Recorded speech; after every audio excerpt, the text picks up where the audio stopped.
Thank you very much. First, I'd like to, I wasn't supposed to be the speaker. Ryan Harris, one of our senior underwater archaeologists at Parks Canada, who led both projects on Investigator, was supposed to come, so he sends his apologies. I graciously offered to come in his stead. And really, we are, every opportunity we have to come and speak, we're happy to do so, particularly when it's to talk about our common heritage, or shared heritage, as is in this case. First, I'd like to thank the Society for inviting us to speak. This is quite important for us because we are very active with the program, even more so. We've got 4 courses scheduled for next year. So as a Parks Canada representative, I can say that we believe in the society and we buy into it. I also have another hat, which is for still 2 months, the chair of the AQUA, the Advisory Council on Underwater Archaeology. And NAS is one of our associate institutional members. So we basically, at our annual meetings, have an NAS representative come to our meetings when they can.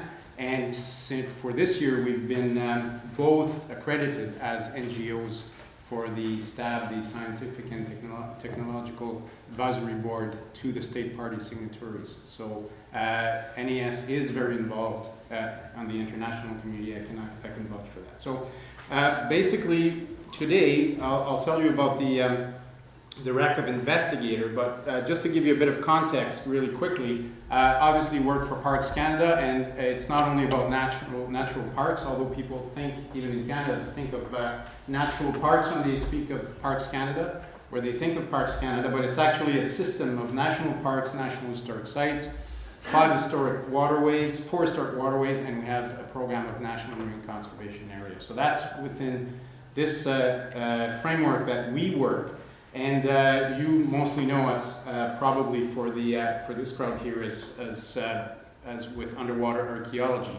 Next year we'll be celebrating our 50th year of underwater archaeology at Parks Canada. So we've been there right from the beginning, and I've been there for almost half of it myself. Started at around 15. More or less a few.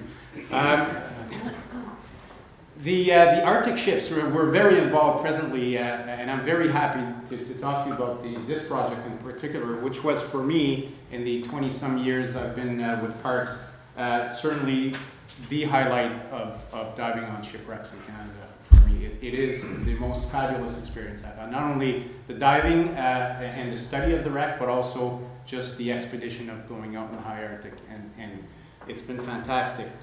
And when we do think about the Arctic, this is probably the most iconic image of the Arctic exploration by the British Navy. It is Investigator. It is the ship that we're going to talk about today. But it's always represented when you talk about other ships because this image is so striking. The other icon, obviously, is Sir John Franklin, who everybody knows about Sir John Franklin in Canada, certainly. Investigator, nobody knew about, but the place, the role it played in Arctic exploration actually was quite big. We are involved in looking for Sir John Franklin ships, both Erebus and Terror. This is an image of a few years ago working with our colleagues from the Canadian Hydrographic Service. We have a consortium of 8 federal departments and private universities and private sector. So we're doing more than looking for Sir John Franklin. We're actually charting the ocean. But when you talk about epic searches and looking for 20 years, as we heard this morning for the Mars, this is a search of epic proportion. And obviously with the climate changes in the Arctic, the dynamics have changed.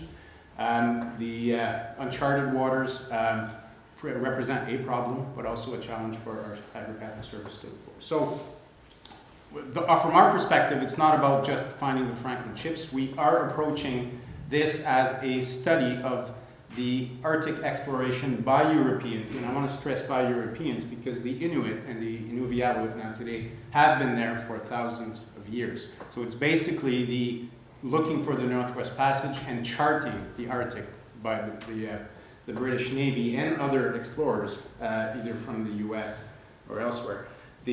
So we're looking at it more globally, and Investigator fits in that study of the Arctic exploration in the 19th century.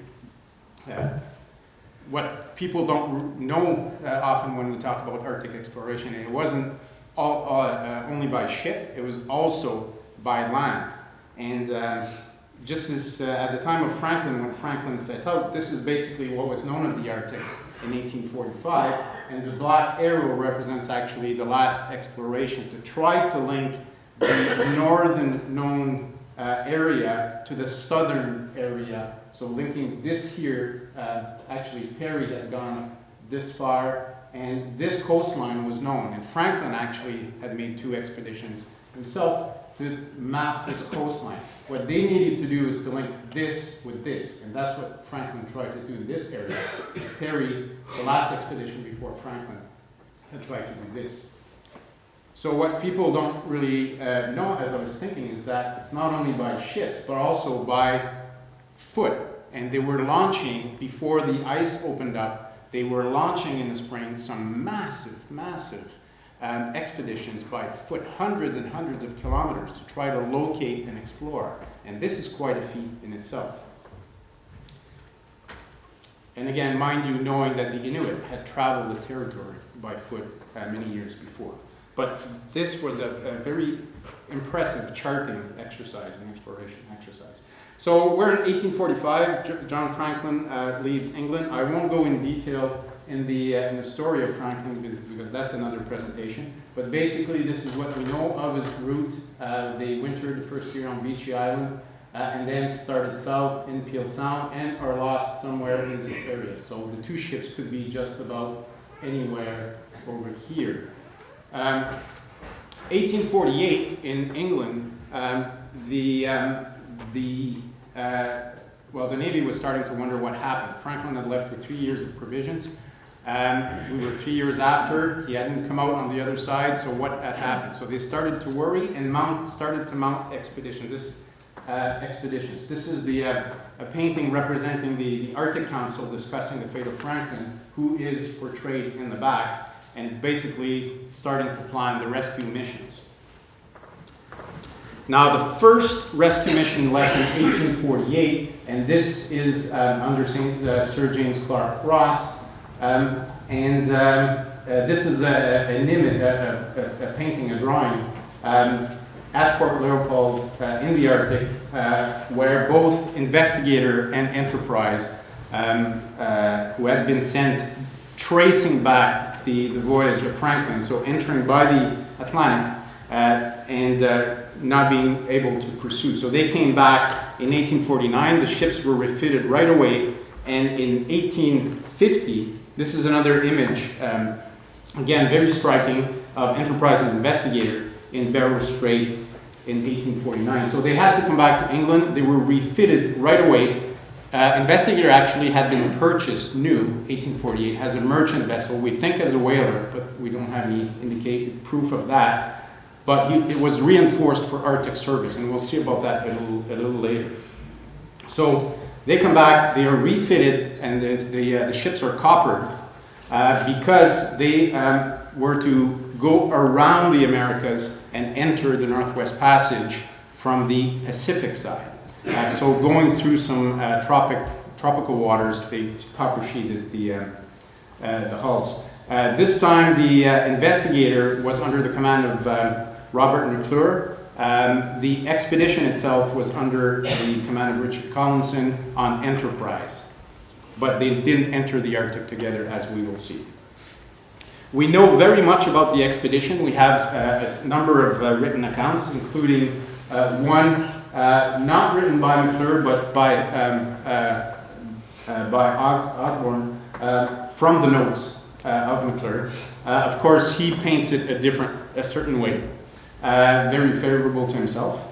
The account of the surgeon, Alexander Armstrong, who was very critical of McClure, actually depicts it in another way, an opposite way.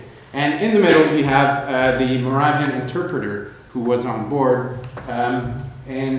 He gives a little more balanced view of the whole expedition. But obviously, you have to be very careful when you read these accounts. We are very fortunate also to have the legacy of Samuel Cresswell, who was a lieutenant on board and who was a very gifted painter and artist. And we have these spectacular views of the expedition that are from Cresswell. So 1850, early 1850, the expedition leaves Europe and attempts or starts to its voyage around the Americas to enter on the Pacific side. Now, they didn't go around the Horn, but took the Magellan Strait, and this is a view here in Bahia Fortescue in Chile in 1850, waiting to be towed by HMS Gorgon through the strait and to the Pacific. That was the last time the two ships really saw each other. They got separated by a storm shortly after, and Enterprise, which was the faster ship, actually had reached the tip of South America before, waited for it seemed always to be waiting for Investigator, reached Hawaii, the Sandwich Islands first, refitted and left without Investigator. McClure, seeing that when he arrived in Hawaii, actually pressed the refit, and interestingly enough, we found this horn cleat and had the wood analyzed, and it ended up being a very unusual tropical wood that you wouldn't see on a British ship. And since it was the first trip of Investigator in the tropics, we see that as potentially being a refit after the storm with some of the local available wood, which you would find in some areas of South America and in Hawaii.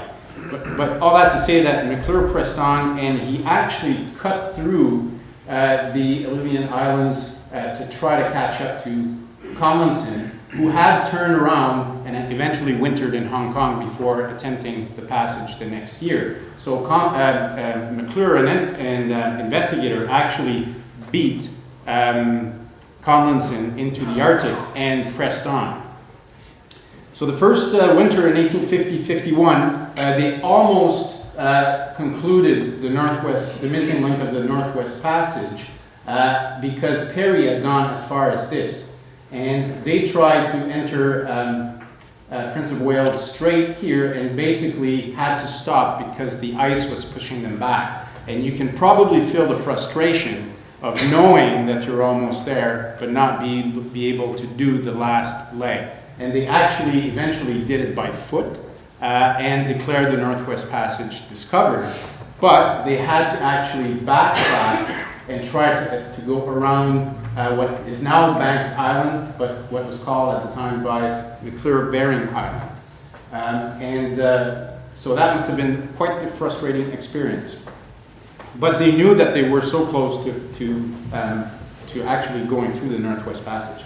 So they resumed summer of 1851. This is where that painting actually, the moment that it represents, in a very difficult position. And it's very good for us archaeologists that he actually gave us that view of the ship that was tilted, because we can actually see the full deck. So it's quite convenient, but it's a very dramatic view of when they almost lost the ship. They decided to enter, actually McClure decided to enter what he called the Bay of Mercy, because he thought that would salvage them for the winter. It was actually something that he could not get out of. The bay, the ice closed upon them, and it did not free up for the next 3 years, at least. So they got trapped in there and spent the winters of 1851-52 and 1852-53, and they were to abandon ship. What they had done, though, is cross over by foot on the ice at a point that was called Perry's Rock, that is called Perry's Rock now, which is a National Historic Site, which is where Edward Perry, in 1920, actually had set a stone cairn to this furthest point westward. And what the investigators did is basically leave a note in the cairn saying, we are stuck in Mercy Bay at and gave the position. It happened that HMS Resolute and HMS Intrepid were coming from the west in a later expedition and saw the note and sent somebody by foot across to save the investigators as they were preparing to depart south to a certain depth to what probably would have been the equivalent of what happened to Sir John Franklin's crew. So we almost had two expeditions that would have been lost, because the men were at that time, the scurvy had started to set in, and the trip would have been very difficult for a lot of them. Now this is a painting by Cresswell showing Melville Island on the other side, which is where Perry's Rock is. So it is visible, and you can again see the fate of these men, so close but yet so far. And this is actually a little later illustration from one of inspired by one of the paintings by Cresswell. You can see the same kind of ship as in another painting, but this is where Lieutenant Pym of Resolute found the investigators and saved them. So they crossed over by foot and arrived to what they thought was an easy way home. Wasn't the case. They actually started off with Resolute and Intrepid, and basically had to abandon them where we see point 9, and again go by foot to Beechy Island, where the rest of the fleet was. So they actually transited by boat and foot, and they actually had to spend another winter in the Arctic before they came back in 1854, where the crew was given the prize of £10,000 for finding the Northwest Passage. So when you think of it, they actually circumnavigated the Americas, like went all around, which is quite the achievement. Although it was parted by foot, still, I challenge everybody to do that. So now going to the modern expedition to find investigator. Oh, by the way, just to end the story, Resolute, who was in the ice, actually freed up and started floating towards Baffin Island, and was actually discovered by American whalers who were whaling. There's a lot of whaling in that part of the Arctic, and was brought back to New England, to the U.S. at the time, to Boston. The ship was purchased by the authorities and given back to England, who, when Resolute was retired, 2 desks were made of the ship's wood, one of which is in the Oval Office right now. So it's the same ship who rescued the investigator. So Banks Island, this is where the investigator was left. And conveniently for us, Parks Canada, it is surrounded by one of our national parks, the second northernmost national park that we have, Alodic National Park. And you can see Mercy Bay, inside which the investigator was trapped. It sounds like it is a national park. It's an area that's a lot of people go to. The average of visitors is about 10 per year. So it's very difficult to get to, but it is within our national park system. We have certain areas where we protect a representative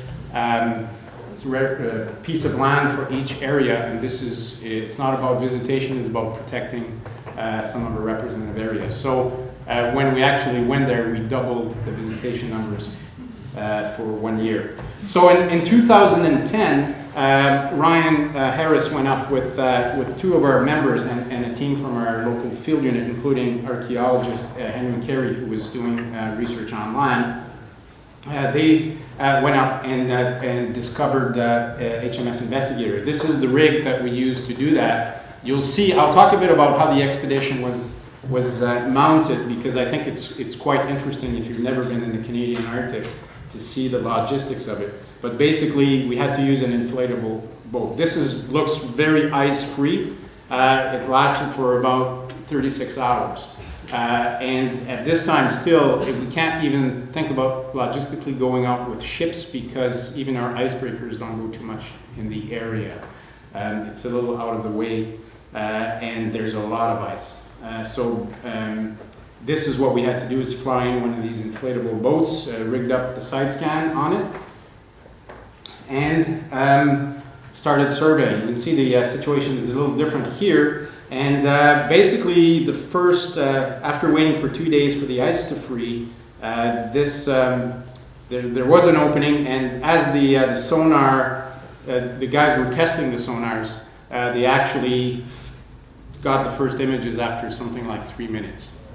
Of course, that got in the media, and everybody said, well, that was an easy find. I guarantee it wasn't. So I challenge you, the experts, to find the shipwreck on this one. There's a lot of reflection from the ice. That's some of the white lines are actually some of the reflection from the ice packs. But there's the wreck there. Actually, it helps when you give the scale, but doing other passes, this is one of the best images that we got, and this is one that went into the media when the ship was discovered. So basically, the news came out before the team was back, because it happened that our Minister of Environment, who's responsible for Parks Canada, had arranged to visit a number of parks and had targeted this one because he had an interest in Arctic history. And he happened to arrive, but he didn't happen to arrive, you don't just happen, you don't just visit in these parts of the, but the trip had been planned for him to be there when we were there, and obviously there was media with him, and this is the une of the National Post when the ship was discovered, obviously linked to Arctic sovereignty, which is a big issue in the Canadian North.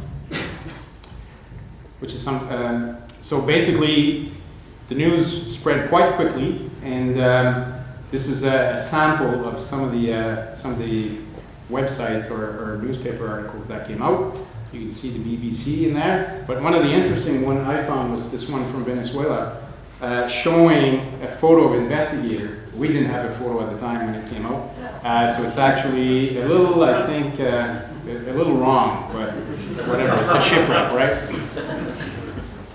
And we even got our political cartoon with this, and basically it deals with one of our political parties who was in a bit of trouble at the time, and in the polls, and this is, but somebody told me if they do a cartoon like that, people have to know, it just shows that people know about the story, because you don't have to say anything, it's understood that they will know.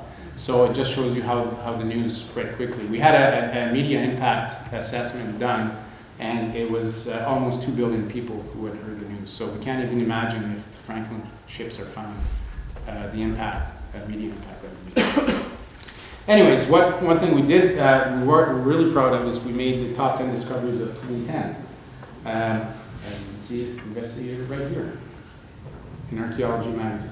So, how to get there and how to go diving there, which is quite the trek. I mean, you can't just, you have to plan at least 1.5 years in advance just for the permits on environmental impact, because you have to plan a project that's 0 impact on the environment. So whatever comes in has to go out, including human waste, all food remains and all that. So everything has to come back up. So obviously from Ottawa, it's a few thousand miles, and then you get to Inuvik, which is the biggest town in the biggest city in the area, about 2,000 people.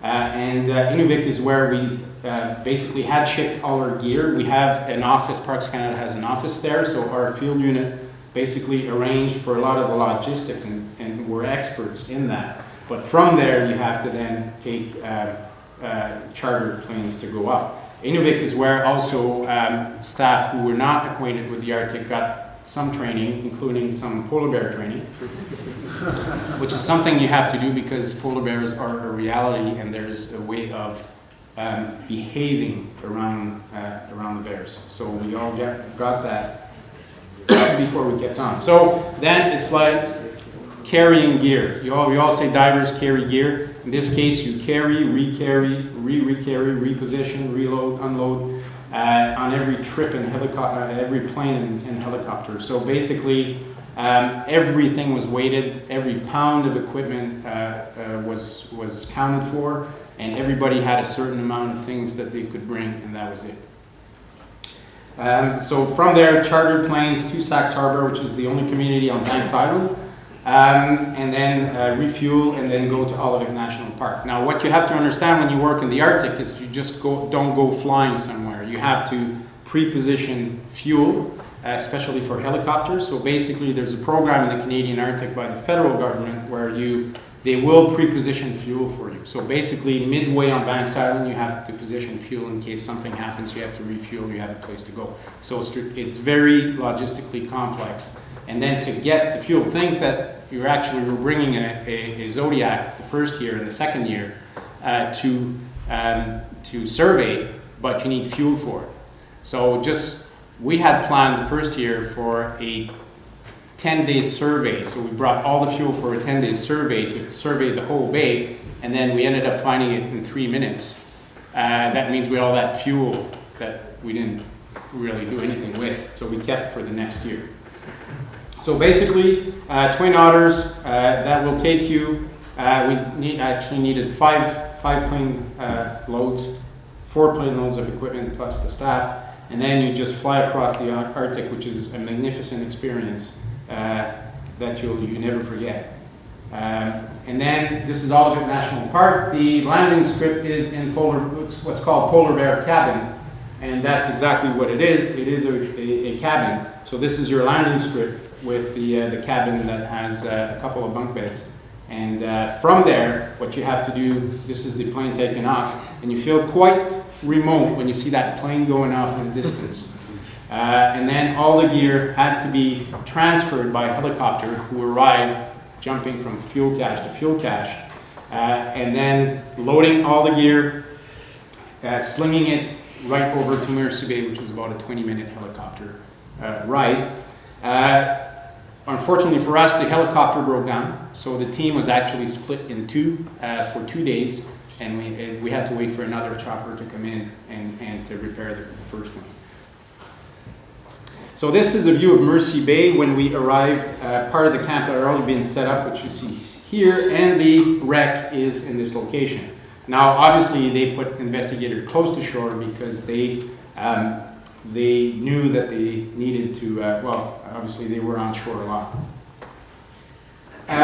View of the campsite when there was ice in the bay. And I'll just do a little tour of how an Arctic camping site is set up.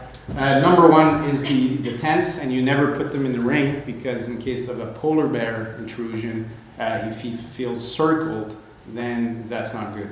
So basically linear, and also this was the only area really where it had no impact on the archaeological site and on the environment. So this was the gravel beach, that's where we set up the tents. Number two is the food tent, the kitchen tent.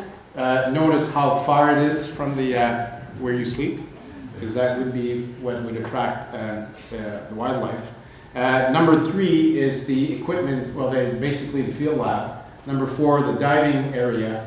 And number five, outhouse. And number six is actually a terrestrial archaeological site. This is where the investigators had offloaded a lot of equipment onshore and had put up a cache site, which was the common practice at the time when you were always leaving stuff in case you needed to go back. So on ground level, so the tents, sleeping tents, that's the kitchen. This is the lab, and this is Brett Seymour of the National Park Service in the US, who was with us. He's a photographer, videographer, extremely talented, and he was reviewing the images. You have to think it's 24-hour daylight, so basically it's light all the time. So you get a bit, it adds to the difficulty of, it gives you a lot of diving time though, but that creates problems as well. So the diving area and some of our offices. So I'll talk about the archaeological results. Just to say, well, I'll get to the diving afterwards, but the cache site actually was quite interesting in itself, and you can see the most prominent feature is actually this coal mound. They offloaded tons of coal, and they were looking here to see if there was not a structure, a feature that could be associated with the structure. But basically, a lot of provisions were left on the on land, And there's evidence and also testimony that the Inuit, and now the Inuvialuit, actually went to the site in many seasons to salvage some of the materials. You'd be hard pressed to find a nail or any piece of metal on some of the pieces of wood. They've all been removed, so they were mainly after the metals. You can see barrel staves everywhere, some items like this with the broad arrow, that's a pulley shiv. A lot of boat parts as well, small boats, as this was, I think 5 of them were left on shore. And this is quite interesting because this stem part, actually, this is an image from McClintock's journal.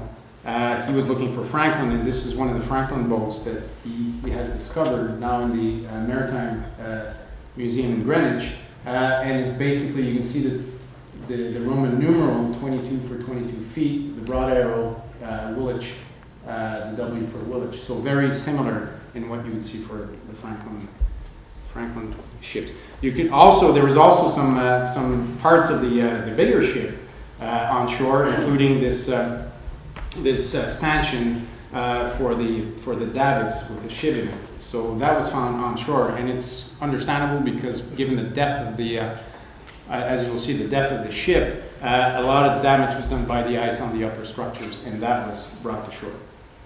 There were 3 burials that were located. We knew that 3 sailors had died before the crew was rescued, and all 3 were found.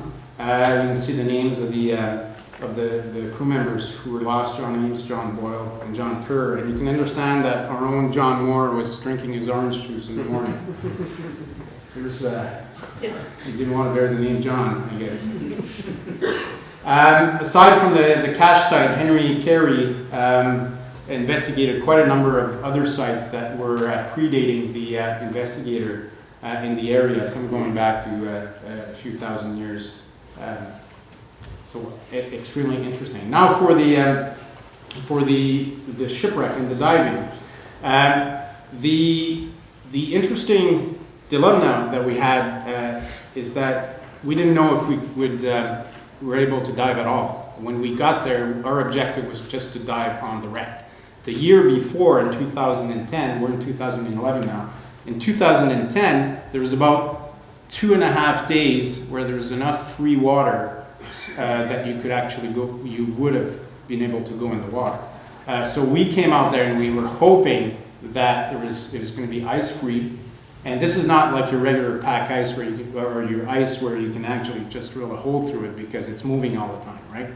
So we were hoping to get on the wreck. Ends up we got there when we finally got the second helicopter. We arrived on site at 10 o'clock at night. You wouldn't know it because it was light. Actually, we arrived at 8, and at 10 we were in the water because we didn't want to miss the open. So we went on like that for 10 days, thinking this is the last day, this is the last time. Well, it ended up the ice didn't come back that summer for actually a couple days after we left. So we ended up diving and diving and diving 24 hours a day, almost on 3 hours sleep, for about 9 days. So we logged in about 110 individual dives. So we did quite a bit of diving, which was nice, but it was nice to find a good warm bed when we came back.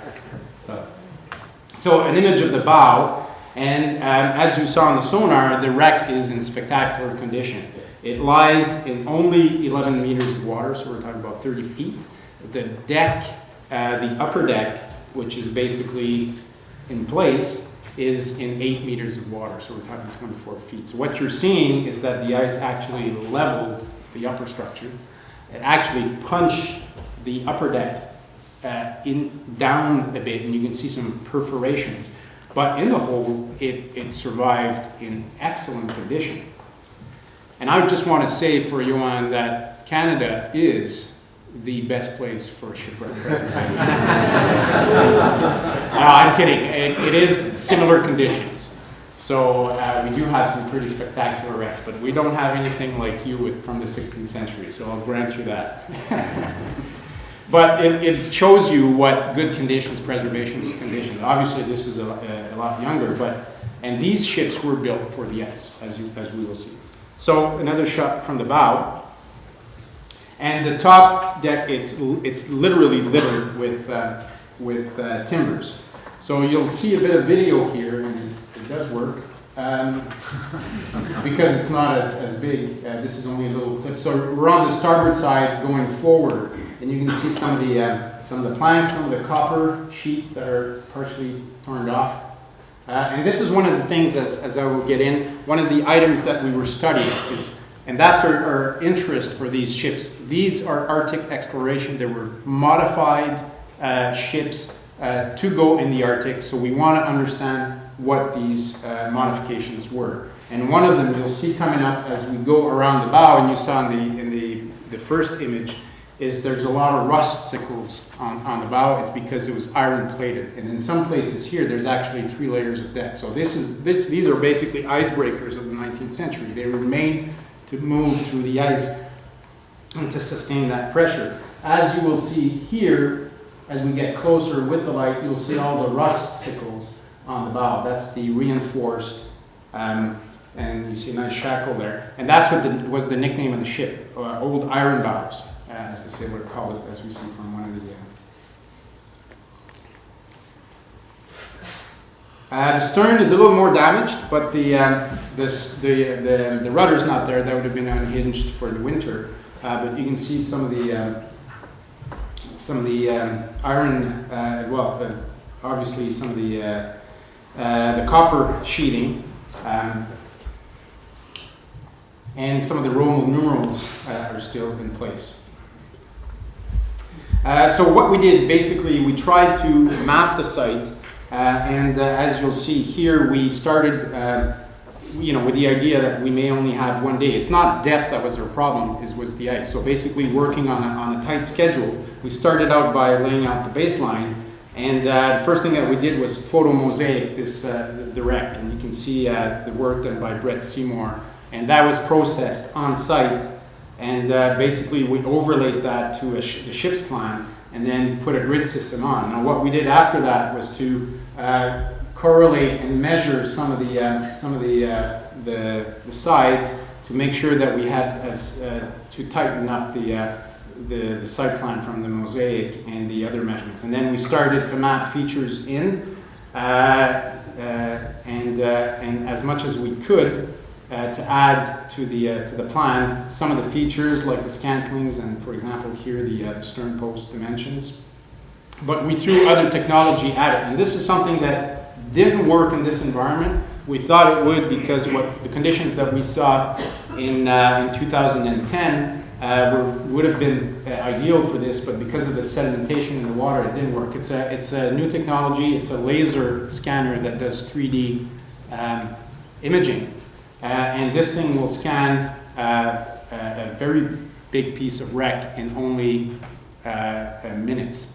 But laser being what it is, you need a very clear water to do that. So that didn't work out, but I will show you something that we did this summer in basically one scan rotation of a few minutes. There's no boilers on the Investigator. This is in Lake Ontario, Lake Huron, but it gives you an idea and it's extremely accurate, sub-centimeter accurate. So it's a company from Kitchener that developed this.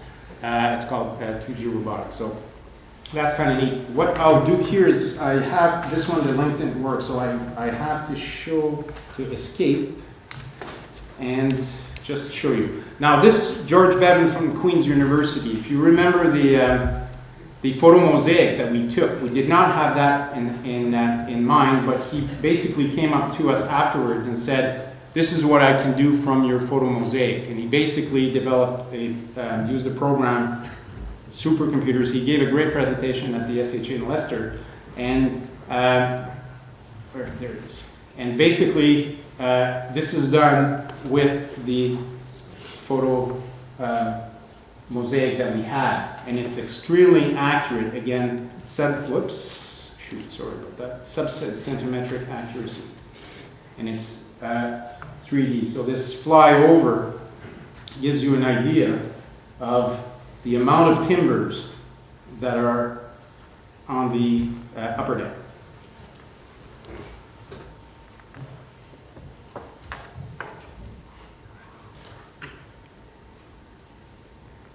So every time you dove on the site, you actually saw something new that nobody had seen. There's so much stuff up there. So that gives you an idea of what George and his team can do. And that was only with one photo mosaic done on one pass. So I'll quickly go through some of the artifacts and there we go. Okay, we also actually tried to get some cameras inside the wreck, and this is all sedimented. So the ship is full with sediment. So if you think that when they left the ship, they actually sealed everything into the cabins, it's all filled with sediment. And think of all the faunal and floral remains that species that were collected are still in there. They didn't take any of that with them. Some of the things that were adaptations to the Arctic, reinforced bar, we see that, internal heating, watertight compartments, some of these chocks to push the ice up, and there's actually bottom felted between the joints. This is the chocks that have now fallen down, but that was to push the ice away from the ship. That's a piece of bottom felt. Between the planking, everything was felted to get the ship waterproof. Some of the copper sheeting we're studying as well. This is not actually for the Arctic, but you can see the broad arrows are everywhere on this. Some of the stamp marks, quite distinctive. Woolwich dock here, December, and we think 1849. That's when it was sheeted. And this is an interesting little gadget. It's actually a illuminator ventilator. It's basically, you can change it from a prism to actually a little ventilator. And we didn't find any of these, but we found the imprint of one of them. And this is a Gossage pump, which we didn't bring back, but it was a very interesting find. And this pulley block here was interesting, not only because of the broad arrows everywhere, but because when we got the hemp analyzed, our conservators took this little string here and ended up coming back as wool. So we were wondering what that was. And it's actually called a rogue's yarn, which is basically a little thread, colored thread, and you can actually identify it from the which dockyard it came from, and it tells you that it's Royal Navy property. So something to look for. The last artifacts I'll show is this musket, percussion musket. Interesting inscription, Woolwich Division, and I was at the Royal Marines Museum yesterday, and they basically was told that this is the only example of the musket mark of the Woolwich Division that was found.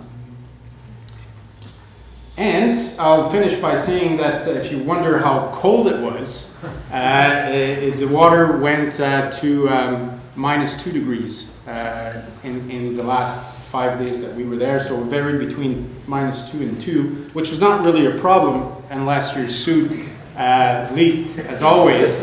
And then the Canadian way of warming up is this way here, inflating your suit after to warm up after you come back from a dive. This is what happens when you dive 9 days in a row, 24 hours a day. Situations like that occur. So a last image of the team. Ryan Harris here, again, sends his apologies, and we'd like to thank the US counterparts for sending this in. And November 18, we'll have a publication coming out. It's a book with a lot of images, with a text by Andrew Cohen, who's a very well-known journalist in Canada, who wrote a short essay with 150 photos. So it'll be distributed in the UK. So thank you very much. Merci beaucoup.